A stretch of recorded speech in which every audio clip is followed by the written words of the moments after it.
So I think that I don't think this. I know this. The number 2 seed is back in play now for the Astros. I actually had this thought last night, but since then, the Tigers lost another baseball game. They got swept by the Guardians. That is all of a sudden a race in the American League Central. We don't really care so much about the race. We care more about could the Astros be a top 2 seed in the playoffs, avoid that gimmicky, fluky, stupid wild card series that the Astros went 2 and Q in last year. Because the Tigers, who have now lost 3 in a row, swept by the Guards.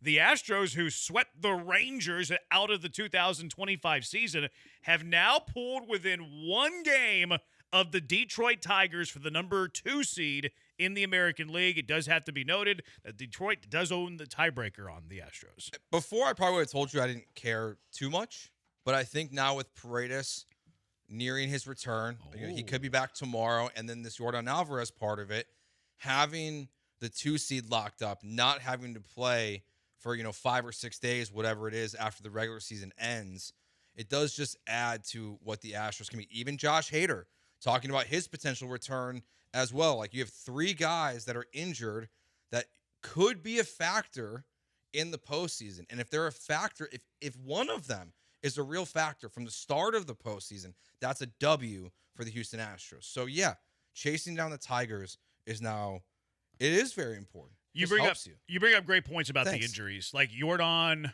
Isak, Hader makes it more important than it already is. And I hate the wild card series. Like you play 162 games, you qualify for the postseason, and it can be over in 2 games. I hate a 5-game series. I think all baseball series should be 7-game series. I hate the 5-game division series. So the fact that they have a 3-gamer, I cannot stand. I want to avoid that at all costs. Obviously didn't go very good last year for you. I'll be honest. I gave up on it. I gave up on the chances of the Houston Astros being a top 2 seed. I was clinging on to playoff life when it came to the Houston Astros. I had forgotten all about it. I hadn't paid attention at all about the top 2 spots in the American League up until yesterday. And all of a sudden, the Astros are knocking on the door. Yeah, I mean, the Tigers are falling apart. The Mets have not been good this year. They lost a series to them. Then they lost a series to the White Sox. They did win a series versus the Yankees. And then they lost a series to the Marlins. And then they got swept by the Guardians. That's 2 teams that are the worst teams in baseball. The Mets, who are struggling, and the Guardians, who have won 9 of their last 10 now and are really in the thick of this on both the Central and in the wild card. They're falling apart. And they're lucky because Skubal, like, he started today, but he had an injury scare. Yeah. They're not in good position. They're playing their worst baseball at the worst time of the season. Could it cost Hinch the manager of the year? Yeah. Huh. It might already have. I think it's... Yeah, maybe it was Schneider. Yeah, because the Blue Jays are so, I think they're 5 games above the Tigers at this point. I think it's kind of a lock at this point. And didn't he win it last year? Hinch? Yeah. I believe so. And you don't typically win it in back-to-back years. Is that something that doesn't happen? I don't know. I don't keep up with managers of the year. Honestly, it feels right what Joe said. You're probably right, but I don't know. I'm assuming I'm right here.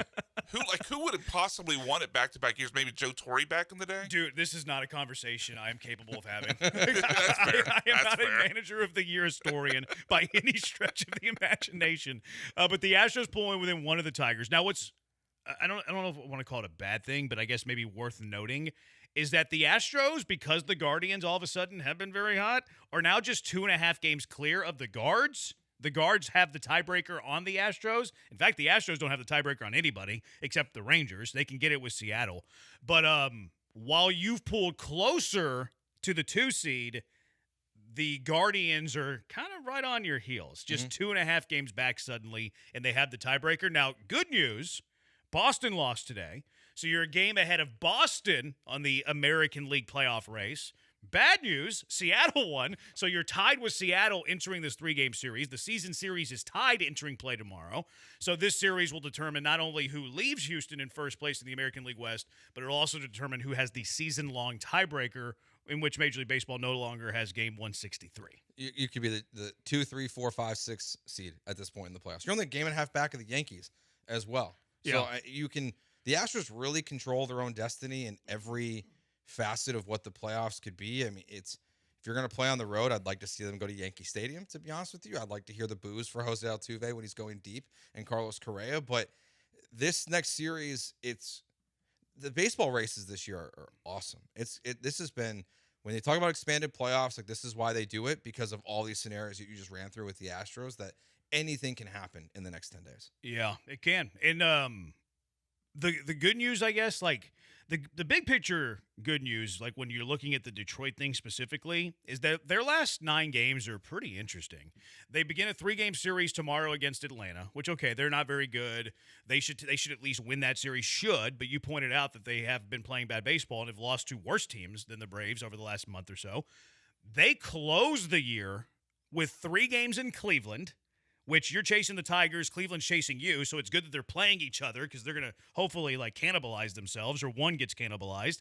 And then they close the season at Boston, who you're right in the mix with too. So the whole premise here, I guess, from an Astros perspective, is that Detroit, Cleveland, Boston all kind of like beat each other up and they can't chase you. Boston, they have Tampa starting tomorrow at Tampa, the little minor league ballpark.